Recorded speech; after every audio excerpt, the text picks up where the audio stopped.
Elizabeth had lived on the edge of the village nearly all her life. Her cottage stood right beside the forest, dark, dense, and ancient. Since childhood, she had known the rules. You only went into the forest with purpose, and never deeper than the stream about a kilometer in. But that day was different. She woke up with a strange weight in her chest, as if someone was calling her. It wasn't a dream, not quite a feeling, just a pull. She wrapped her shawl around her shoulders, took her walking stick, and stepped outside. At first, everything was familiar. The crooked old spruce, the collapsed footbridge over the ravine, the black stone by the path. But before long, the world shifted. The trees grew taller, the sky vanished behind the canopy, and the wind fell silent. Elizabeth realized she was lost. She walked for what felt like hours. The trees seemed to circle her, nudging her the wrong way. Time lost its shape.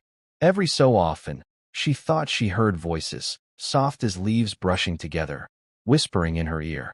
Not threatening, just strange. On the third day, or maybe it was still the first, she stepped into a small clearing. In the center stood an old moss-covered stump. Sitting on it was her childhood doll, the very one she lost when she was 6. She recognized it by its stitched eyes and torn ribbon. Elizabeth sat down on the stump. The forest held its breath. "So, it's time then," she said aloud, not sure who she was speaking to. And at that moment, the forest awakened. Branches stirred, light shifted, and something appeared before her.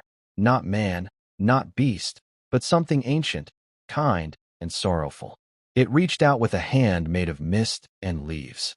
"You remember me," the forest said. "I've been waiting." Elizabeth did not feel fear. She stood, straightened her shawl, and took the forest's hand.